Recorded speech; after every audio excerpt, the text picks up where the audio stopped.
Jeremy Miner. This guy is coming in from the tropical areas of Missouri. So stay with us. We'll be right back.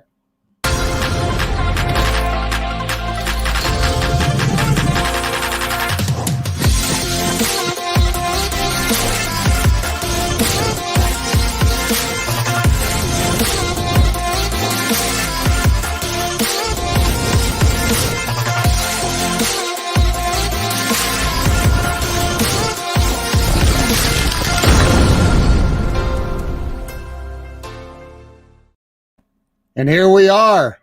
Let's bring Jeremy Miner in. Jay Miner. Ken, I am not that cool. I'm taking all that as a compliment. My kids always say I'm pretty boring. So thanks for all the nice words. Dude, you've got like beautiful hair. I'm experiencing some serious hair envy right now. You know what? We have a full set of hair in our family. My grandfather, till his passing day, great World War II vet, had a full set of hair, man. There is no baldness in this family. We were blessed with the hair gene. I don't know what it is. We just do. It's awesome, man. I thought the same thing until I hit about 47. And okay, man, it started getting thin. Oh boy. And now at 52, I'm like, I have a built-in yarmulke now, and dude, I'm going to keep you posted. I haven't got to that level yet, but so far so good. Nobody in the family bald. We're just all like thick, full hair. We don't even. I don't have to have somebody come in and do my hair for me every day. I just whip it up, and there you go. That's awesome. It's the one talent that God gave me for sure. There you go. So I told you I created this show. It's been about 2.5 years now. Yeah. And I look, probably for selfish reasons. Sure. I was going through a little thing a few years ago and felt like I was a little stuck, and I'm like, everybody gets stuck. Let's start interviewing people and talk about that. And so, yeah, man. So let's start with where you were born and raised. Well, I was born in the big city of Fayetteville, Arkansas. Oh wow! And, I've been to Fayetteville, Arkansas. Yeah, good college town. Go Razorbacks, go Hogs. So I was born in Fayetteville, Arkansas, and when I was a young kid, my parents moved me to the big metropolitan area of a town called Osceola, Missouri, and that has a population of 755 people. So that's where I grew up. That's where I went to school. That's where I went to high school. My graduating class was, I believe, 37 or 39. Oh, wow. Somewhere in that range. And went to high school in good old Osceola, Missouri. And, loved my town. I love the roots. I love the people there. But grateful I got out of there and kind of got around some different people that were extremely successful, and I started seeing what success looked like because I'd never really saw that. I think I saw my first BMW when I was 19. So I served. I went to college for a year. I played college baseball up in Kansas City, Avila University, and I decided to go on a mission trip for my church. Okay. And I went over to Ireland for 2 years. Two years mission trip, a long time. And I saw like my first like luxury cars while I was walking down the road. I saw like BMWs and Mercedes. I legitimately had never seen those before. Wow. You don't really have a lot of those in Osceola, Missouri. Yeah. And I was just like, I really like that kind of stuff. And so I got around some successful people and just, what can I learn from these people? How do I become successful? And, I'm grateful for God this day to really kind of put me in that mix around people that were really going places in their lives, because it taught me that, hey, if they can do it, then I just need to learn skills. I need to learn what to do to have success as well. That's really it. Wow. So 2 years in Ireland. Ireland looks beautiful. I've never been there, but it looks. That's why they call it the Emerald Island, because it is an emerald, like a green emerald. It just rains all the time, but it's like patty mist. It's like this little mist that is all the time. So you always have to have like this rain jacket on you, like a Gore-Tex coat all of the time, no matter where you're at, because it could be sunny and 10 minutes later, it's just misting rain. So you always have to have the You have to have the Gore-Tex, but it is the most beautiful place. I've been to a lot of countries. Definitely by far the most beautiful I've been to, for sure. So you went to college for 1 year. You played baseball. Yeah. And then got recruited into the major leagues.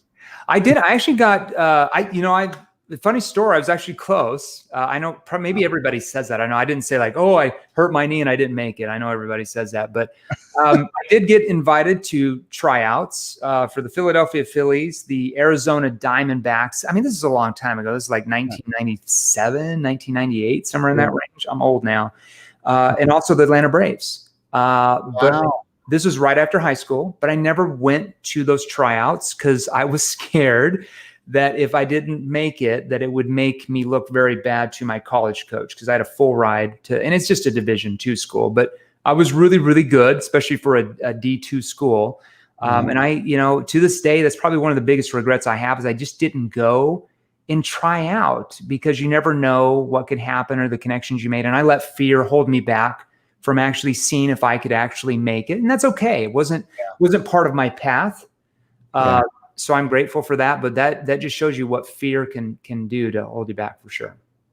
It sure can. So you went to college for you. What were you studying? Yeah. So so my freshman year, I think I was studying like nothing, because I didn't know what was going on. I was, an 18-year-old punk kid just playing baseball. So when I got back from my mission, I was 21, a little bit more mature. And my major was in behavioral science and human psychology. So that's what I specialized in. That's kind of, if you Google my name, you're going to learn more about me through kind of what I've learned in human psychology and behavioral science, in sales and that type of thing. So something made you decide to not go to college anymore? No, I went back to college after my mission. Yeah. So after my mission, I went back to school. I did not play baseball, because at that point I'm like, look, I'm not going pro. I've had 2 years off. So I need to go to school and I need to learn how to make money. Because I got to run some people like, you got to learn how to make money. Who cares about school? Who cares about sports? If you're not going pro, you're just wasting your time. So I went back to school. I went to school out in Utah. I had a bunch of friends that were going out to school in Utah. And I majored in behavioral science and human psychology. And that was really the start of my professional sales career, and eventually started my own consulting agency and all those things. Bunch of boring stuff. That's not boring. So you did graduate then from college? I didn't. I dropped out my senior year. Oh. So I have 13 credits left. So I got into sales my sophomore year of college, and we can go down that path if you want to, but eventually became extremely successful. I was a door-to-door salesman while I was going to college, and I was averaging about $100,000 a month. I love that. So as a college kid, you can only imagine. I thought I was Donald Trump on steroids. I thought I had massive ego. It's embarrassing. That was your income? Yeah, that was my income. That's awesome. What in the world were you selling? Now let me put this straight. So in those days, door to door. So I was going to college. So they had summer programs where they would come into campus and recruit you to go sell like pest control or alarm systems or just whatever. I chose alarm systems. So it was only 4 months out of the year you'd work. So I didn't work 12 months out of the year to make that income. I just worked 4 months. You only made 400,000. But as a college kid, when you make 400,000 in a year, you literally think you are a billionaire at 21 or 22 years of age, for sure. That's dude. I used to be one of the largest alarm dealers in the country. Oh wow! And Monotronics. Who were you with? Monotronics. Okay. I was in their top 10 dealers in the nation. Okay. I sold for a company called Pinnacle Security, which was a very large Monotronics dealer. Yeah. Yeah. I was unlimited security. So my company was based out of West Virginia, and we had colleges everywhere in Charleston. So we did the same thing, man. We'd recruit. That was me. I would have been one of your recruits, except I was in Utah, and they would, we would go out to different cities in the summer. I sold in Kansas City one summer, Boise, Chicago, Oklahoma City, Indianapolis was a great market. Those were the markets I sold those 5 summers that I did that. It's awesome, man. For $1 a day. $1 a day, right? Because it's like $39 a month. They do like $1 a day, man. a 36-month agreement. So yeah, there you go. Yep. I'm very familiar with it. Wow. Okay. So, and now it makes sense. I understand how you made $100,000 a month. So, okay. So that, hey, I want to tell you something though. It didn't start out that way. I want to be real with you. Like when I started in that sales job, the company gave us, a script and gave us some books from what I call now the old sales gurus. Yeah. And they told us to go out and knock on doors and you're going to make a lot of money, And so I remember the first day, it's like the day I got married. It's like so fresh in my mind. This was like 20 years ago, back in like 2000, 2001. So they dropped me off on the doors. They take all of us out in a van, right? Manager drops you off, says, hey, go make some sales. We'll pick you up after dark, right? And in a not so safe neighborhood. Yep. And so I started knocking on doors and I started talking about the features and benefits of the system and how it's going to help them and protect them and all this great stuff. And it was so cheap and affordable. But I started noticing I was getting all these objections like, we can't afford it. We don't need it. Your price is too high. I need to talk to my spouse. Let me think it over. Can you call me back in a week, a month, a year later?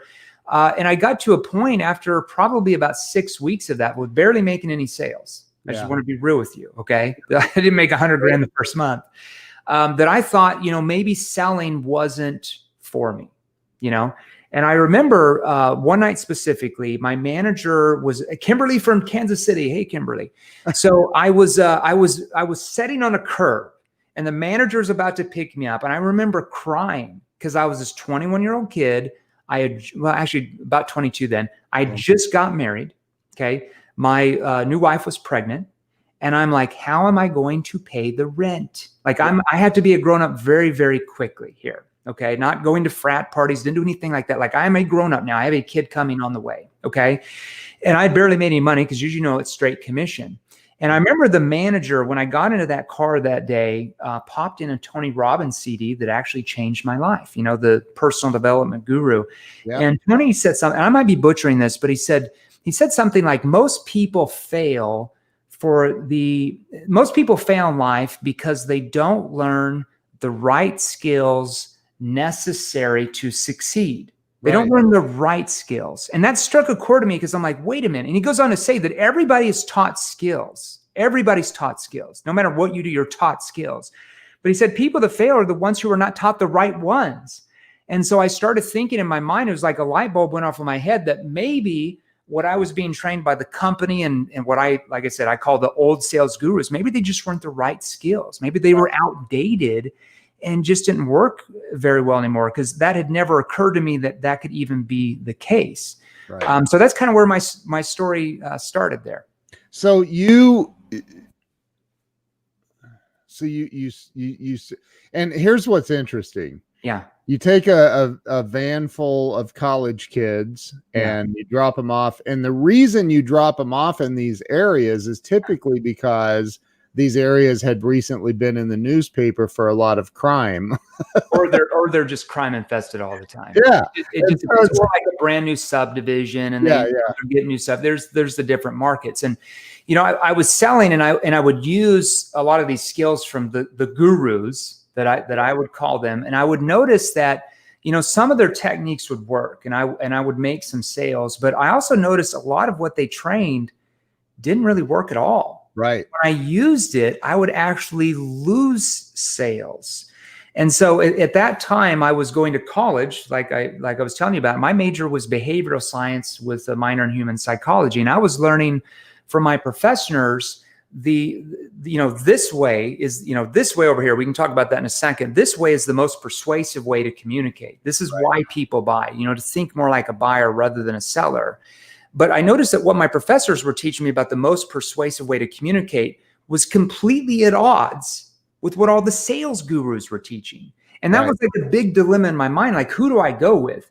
And so what I started doing is I started taking what I was learning from behavioral science and human behavior. How do humans react? How do they make buying decisions? Why do they say no or yes? And how do they come up with objections? Like, what's the not really what's the Band-Aid, but what causes the problem? Why do objections even happen in someone's mind? Right. And I took that and I incorporated that into sales, and I started writing out certain questions, and I would notice the tonality of people when they would respond to certain words I would say, and I'd have to change the wording of my questions, and I would have to put them in different order in my sales process, and until I came up with a book of questions that, like I mentioned, quite literally skyrocketed my income, and that income for the company I was working with. They went from a brand new startup to an Inc., I think, top 100 fastest growing companies in the United States within 1 year. And then later, that company, through another company I worked with, Vivint, sold to Blackstone for about $2.4 billion. And a lot of that, I still get a lot of credit from them, even though I didn't have any stock because I was already gone from the company, of really changing that sales process from old, manipulative, like it's us versus the customer, like the customer has your money. That is, if you think like that in sales, you are dead in the water. Okay. Yeah. And we'll talk about that. Go into more of a collaborative approach where we're there to solve their problems. Okay. Where there's no confrontation, there's no resistance from the prospect. It made sales easy because people are wondering what the hell I was doing. They're like, wait a minute. I feel like I'm a top salesperson. I make 10 grand a month. Jeremy's on the same doors, working the same hours, and he's making 100. What the hell is he doing differently? Right. And it was just the questions I was asking when I was talking to the prospect. And that's the power of learning the right skills. It completely separates your income as a sales professional. Yeah. Dude, that is so incredible. I love that. It's not that cool, man. Hey, I didn't have a rep making 100,000 a month. Didn't. I had reps making in the hundreds of thousands a year, but not 100 grand a month. So good income as a college kid for sure. It's a good income for anybody. You kidding me? Sure. So like, wow, man. So because here's what happened in my company. Yeah. The 21-year-old kids would sit down on the curb after a long day of banging on doors and getting punched in the face a lot and dogs chasing them and everything else. Yeah. And they would cry and then never show up again. Yeah. That's it. They're done. The only thing they didn't have was they didn't know the right questions to ask at the right time in that conversation that caused the prospect to want to engage. Right. The prospect to want to open up and share their problems and the root cause of those problems and how those problems were affecting them. When you learn those skills, it doesn't matter what you sell, the product or service, it's all the same. It's just a massive result. What do you remember any of your opening lines? As a door-to-door salesperson? So the first question you'd want to ask, because we train a lot of companies now that do door-to-door sales. I mean, we train everybody. Our largest client is Google AdWords. That was my first corporate client. Wow, good for you. Wow. Like, holy crap. Because we had, we started the company 3 years ago, and that first year we did all B2C. And we trained, we got 200,000 salespeople on our list now that have purchased some type of product or course or something. And then we're like, we need to start training companies. And so somehow I got introduced to Google by luck or whatever. And so we trained for their divisions, but that was definitely nerve-wracking going into that company for your first B2B client, I guess, but it was good. And we can go into that in a little bit. The result we got them is pretty awesome. But when you knock on a door, and I'll be quick, you typically, it's a little bit different than if you're, you have an appointment with the lead, or if you're cold calling, or, if you're selling more of a complex sale. As you know, door-to-door is more of a transactional sale. So it's a little bit of a different process. So you're typically going to knock on the door, and what most salespeople say is like, hi, I'm with XYZ security company, and we're in your neighborhood to do blah, blah, and you just start talking. Yeah. You hope and pray that something you're going to say is going to somehow trigger that person to magically want to buy from you. I call most salespeople, and it's not their fault. They have been taught how to be product pushers, right? So when we talk to somebody, we start talking and, we'll ask a few logical based questions about their problems. And then we go into our pitch, right? And we talk features and benefits and, how we have the best this and the best that, which, by the way, every salesperson says they have the best. Yep. How many salespeople that have sold to you in the last year have said that their product is the 5th best in the market? Right. Probably not. Probably Right. not. You always say the best. So as consumers, we built up walls of resistance. When salespeople say those type of things, it goes in one ear, out the other, because we know that everybody's saying the same thing, right? So I call that the hopium drug.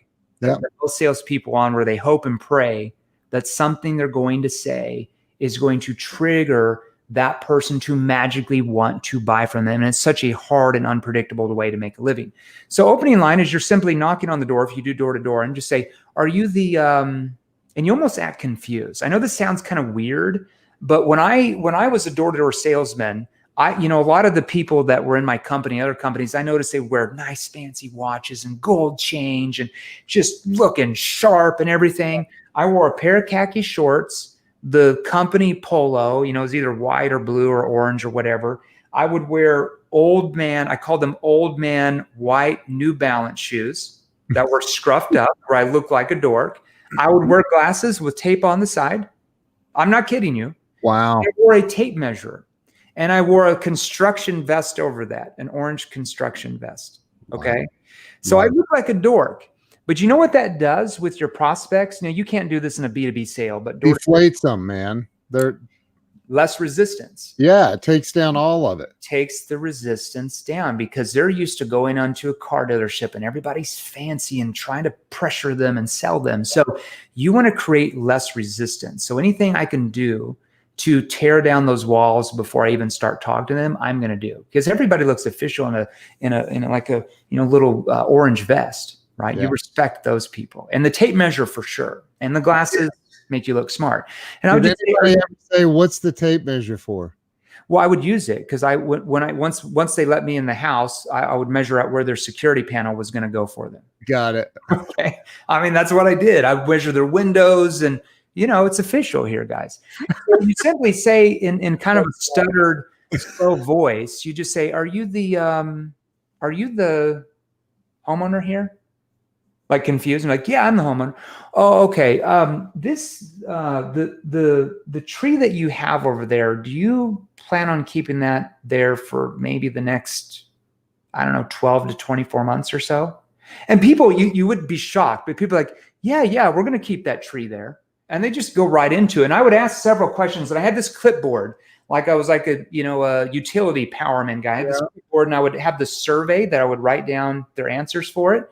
And so that's how I would start that call. And I'd be into it 3 or 4 minutes, and they didn't even know I was selling security or anything. And then I would go into asking a few questions, So I was just over, and I've got to go soon. I apologize, but I was over here with the Galopolo family. If you see the sign over there, and I would use this. I would literally be in a neighborhood of 12 houses, and I would sell 8 of them.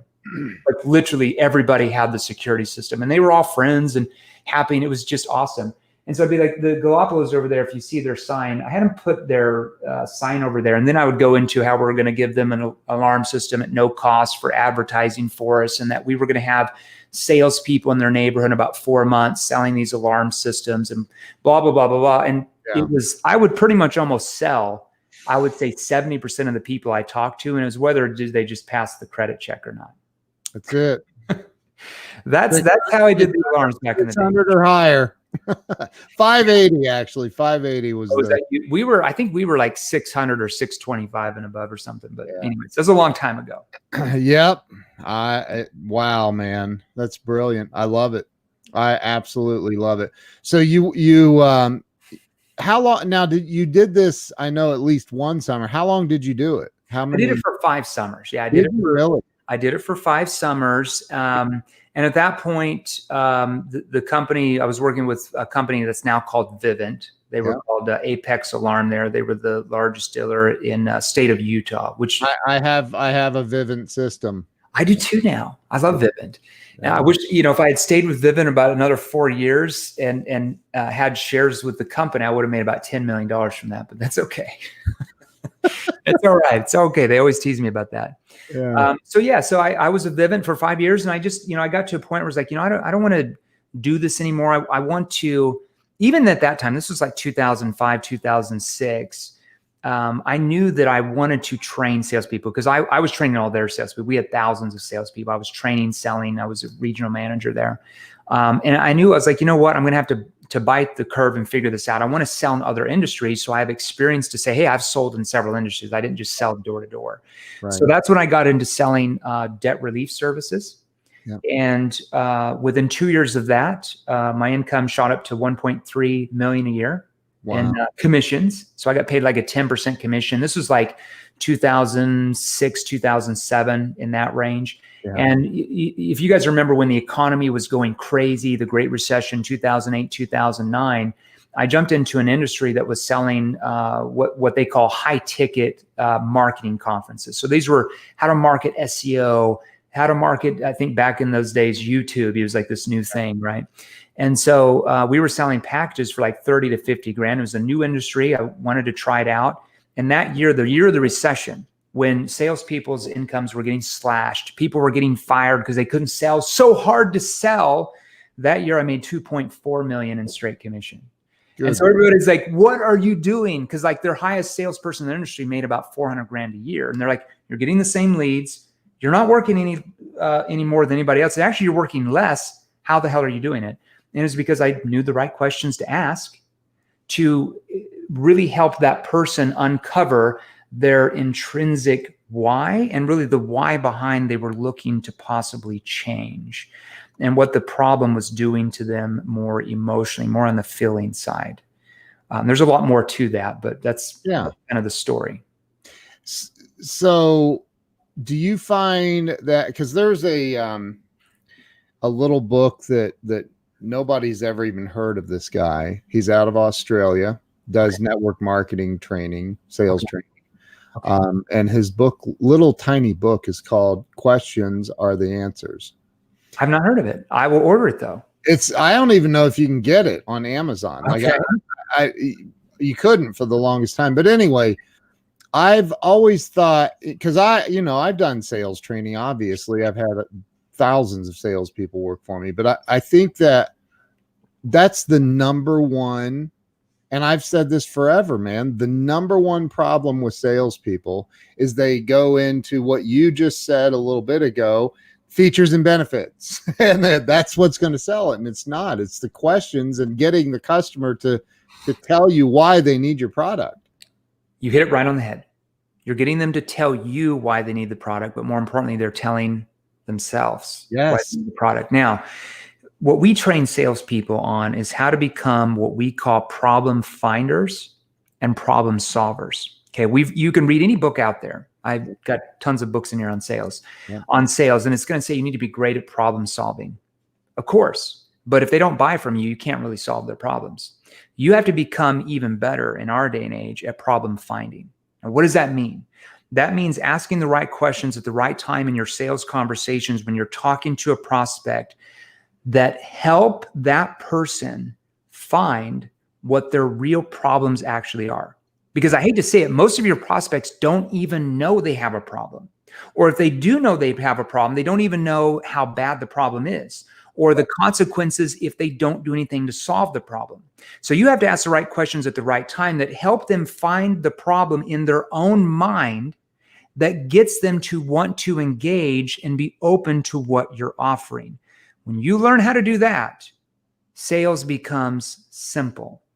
It doesn't become frustrating anymore. You don't have to go to bed at night thinking, oh my gosh, they're going to cancel tomorrow. I pressured them into it. No, they're almost pressuring you to buy from you.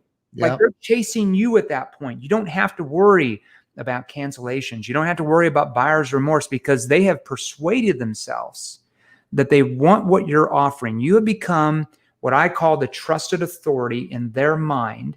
And you can't envision going with any other solution, no matter how much you charge for your solution, because they feel that your solution is going to get them the result they want. So your price point looks cheap compared to them getting the result they want. Once you learn those skills, you can sell anything in the world and be the best. Dude, that is phenomenal. So you,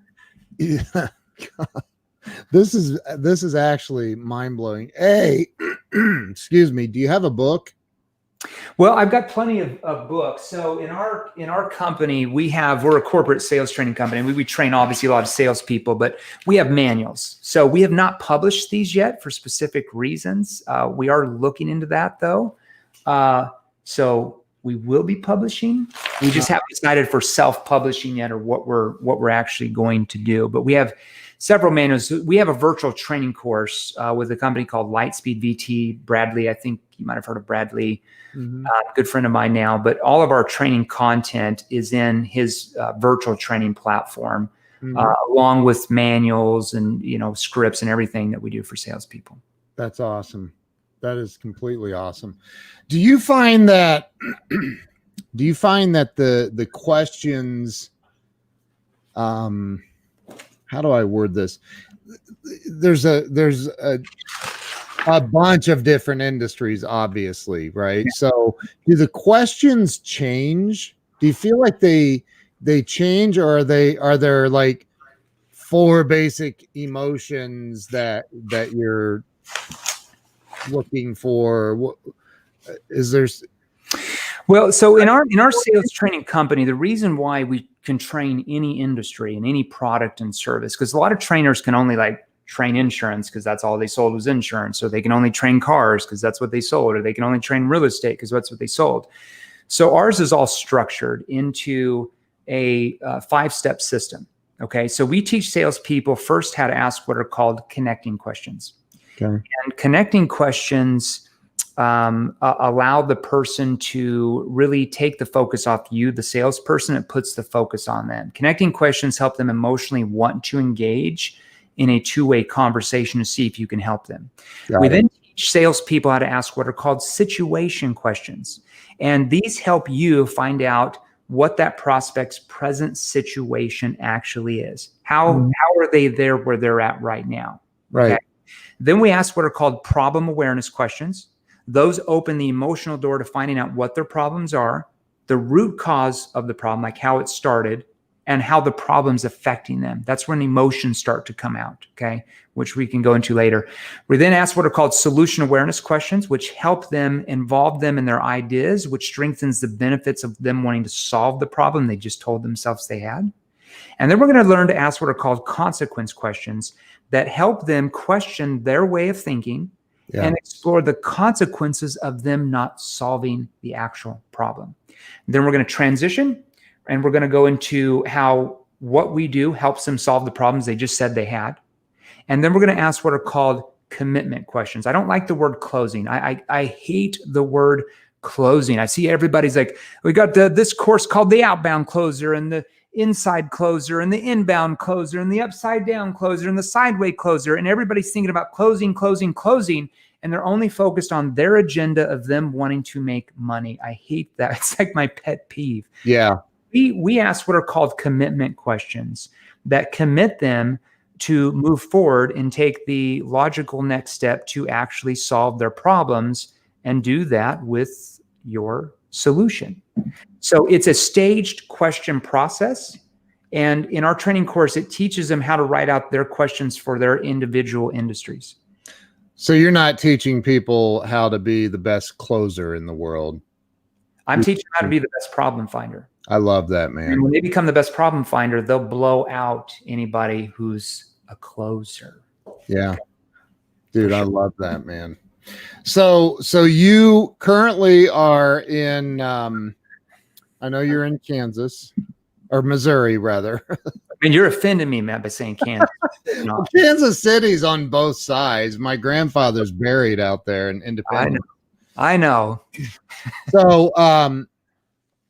So do you, well, I mean, the pandemic has changed a few things. Sure. But are you used to traveling a lot and going out and do you do public speaking stuff too? I do a lot of corporate training events. I had 27 that were the rest of for the year 2020 that were canceled, and that's okay. Yeah. We do a lot of virtual training, and we were already going that path anyways, because I mean, I can reach more people by doing it virtually than just by going to an event that has 200 people in it for some, corporation. And my last speaking event was December 17th in the World Trade Center on the very top floor. I tell you, that thing is like the craziest place. When you look down and you can see, like, it makes Chicago look like a town of 500 people. When you look all around at New York, it's insane. I don't know if have you been to the new Freedom Tower? No. Oh, dude, it's it's scary when you're up there. How many stories is that? How high up were you?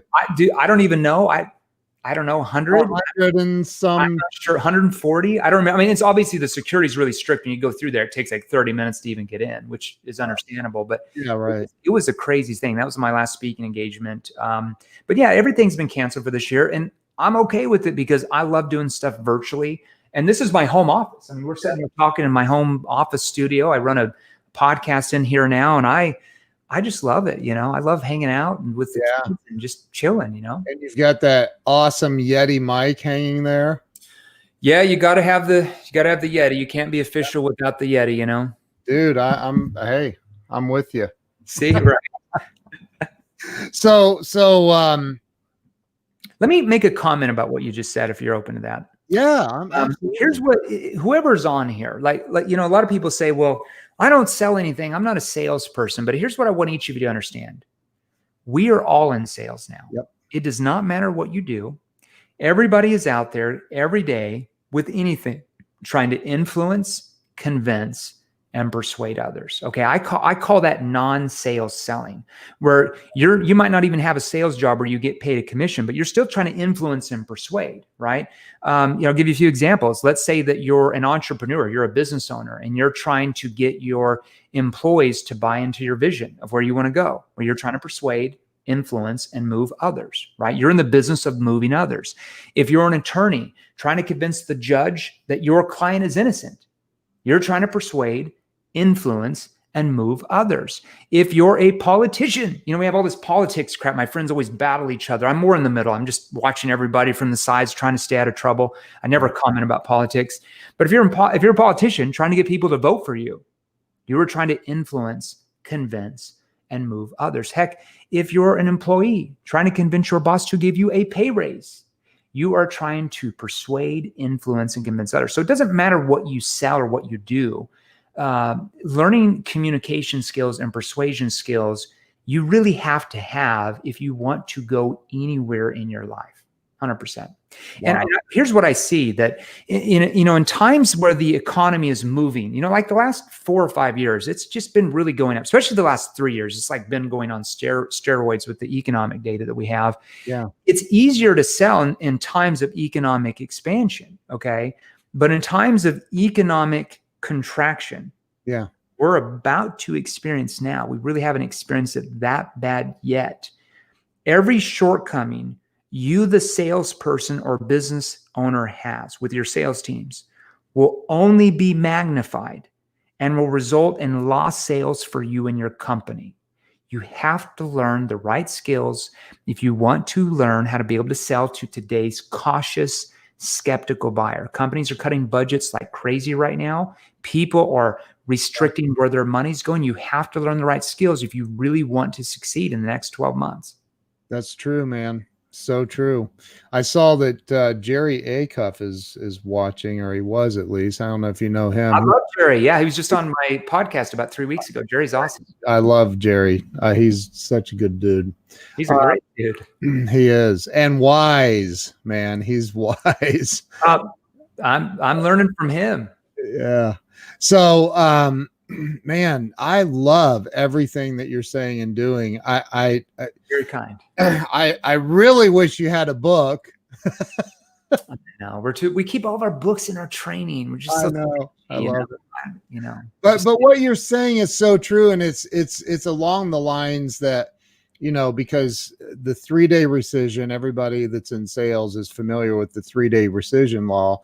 And I always said, because I've sold at thousands of kitchen tables, I've always said, look, you know what? Before we go any further, I just want to make sure that you guys are 1,000% sure this is what you want to do, because I would never want you to do something that you don't want to do. I'll rip this paperwork up right now, and we'll just call it quits. Mm-hmm. Never, not once did I have a 3-day rescission cancellation, not once.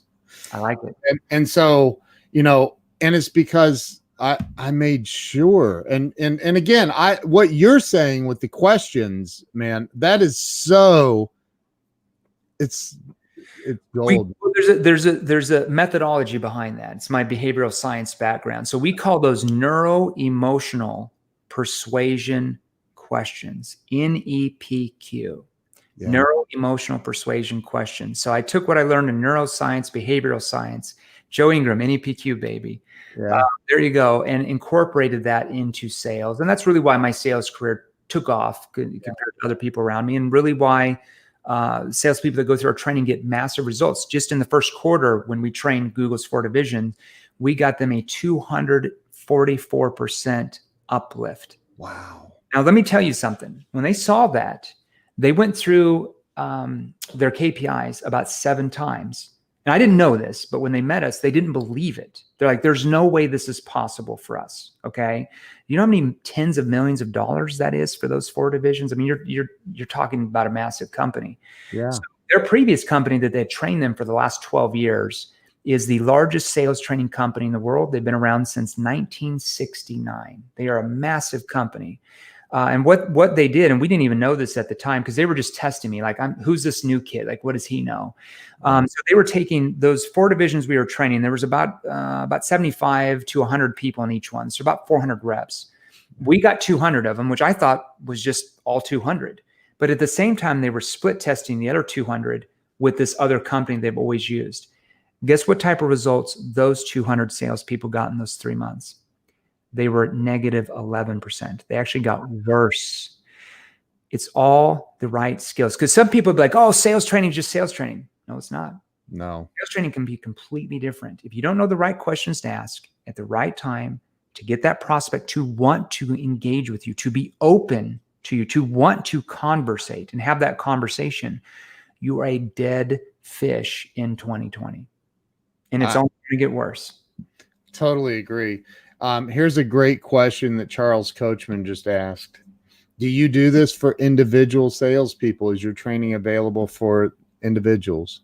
Yeah, I mean, I would say 90% of our customers are individual salespeople. Sell anything. Yeah, I mean, if you go and you're, I don't know if you want to, but they're welcome to join our private Facebook group if they want to join. We give free tips, free training in that about 5 days a week. I'm lazy. I don't work on the weekends. What's the Facebook group? Yeah, just go to Sales Revolution.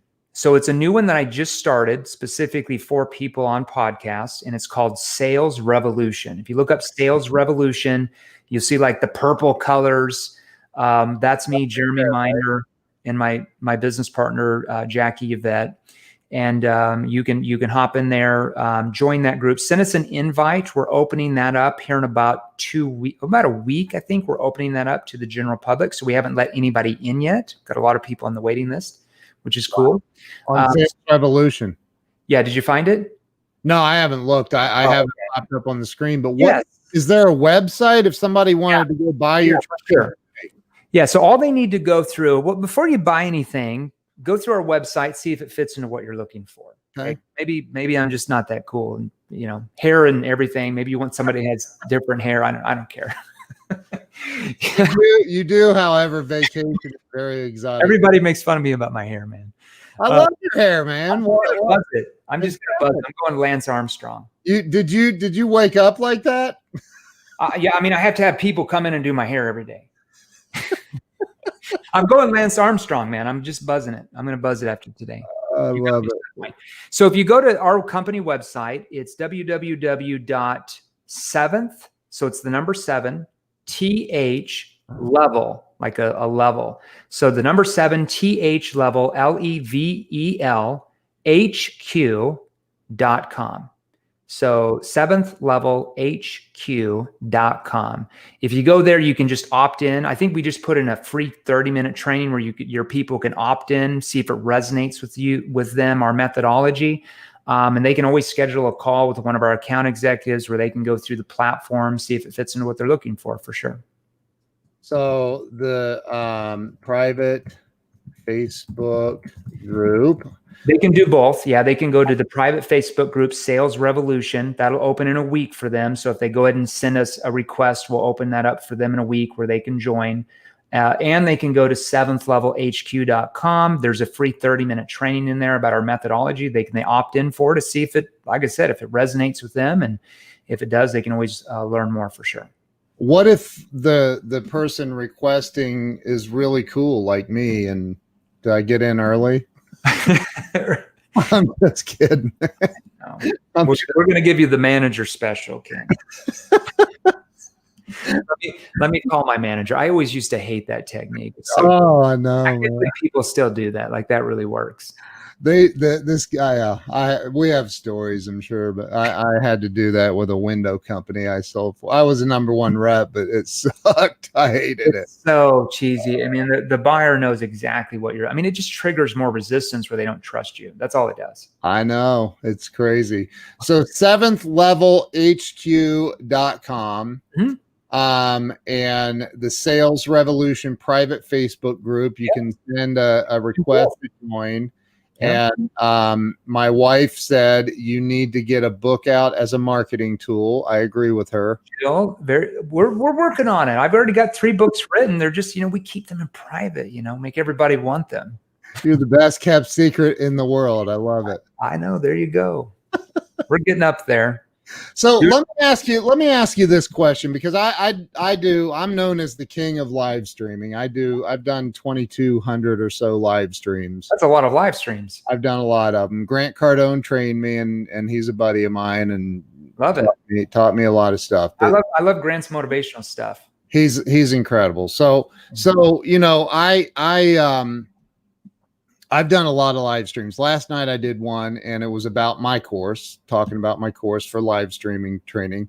Yeah. And I said something that you said earlier. I said, everybody is in sales. If you own a business and you don't think you're in sales, you probably shouldn't own a business. Probably going to go out. Literally what I said. It's the truth. Yeah. Right? Because we're all in sales.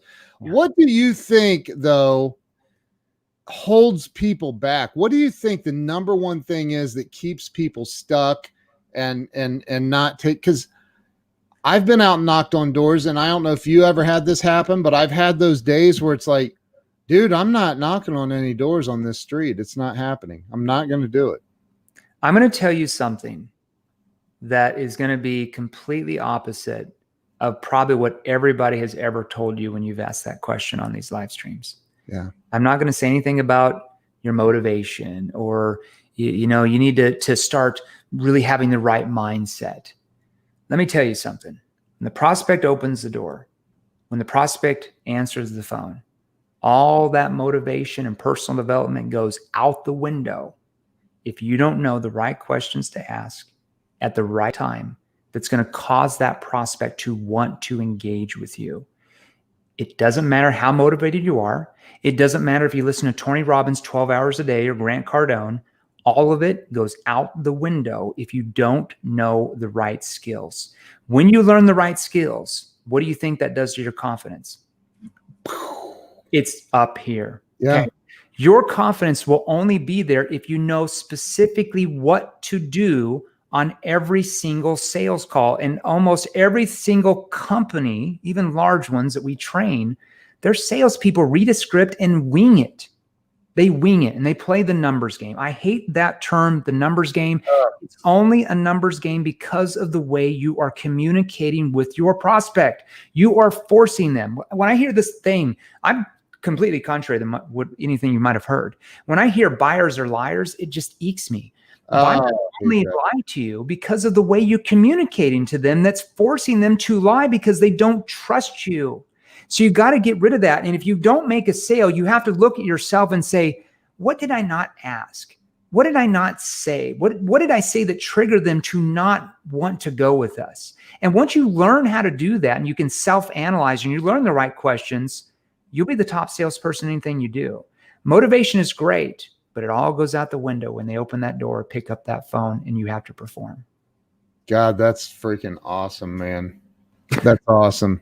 I'm going to say everything opposite than maybe what you've heard before. No, that was awesome. When everybody zigs, I zag. Number one answer to that is fear. But I think what you said is 1,000% true.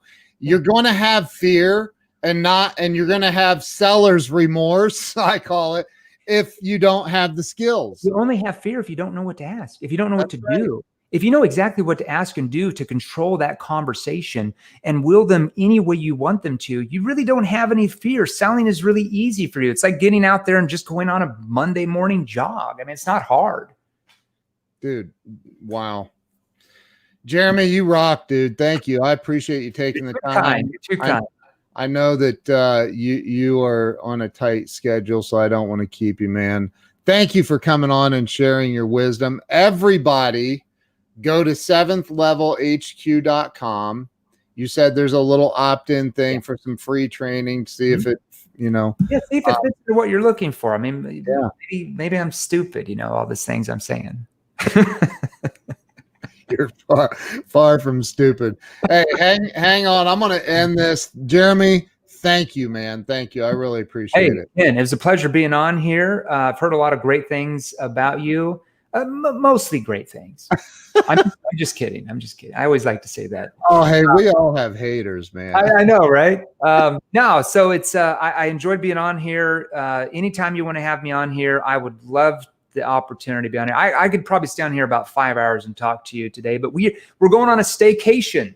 We're not flying anywhere because of COVID now, so we're just driving a couple hours away. That's vacation in summer of 2020 in the United States. In Missouri. Yeah. I'll tell you what, Missouri is like the safest place to be in right now. We don't like in our county of like 400,000 people, we've got like 80 cases. So it's like, man, if you live in Florida and you think it's awesome in the beach or Arizona or California, Missouri's the place to be right now. It is. But don't come here. Yeah, no. Yeah, everybody stay out. Don't bring it with you. Dude, thank you so much. I appreciate you coming on. Hey, if you would stay with me so we can chat for a couple minutes, and then I'm going to go ahead and end this, man. Thank you. Appreciate you, man.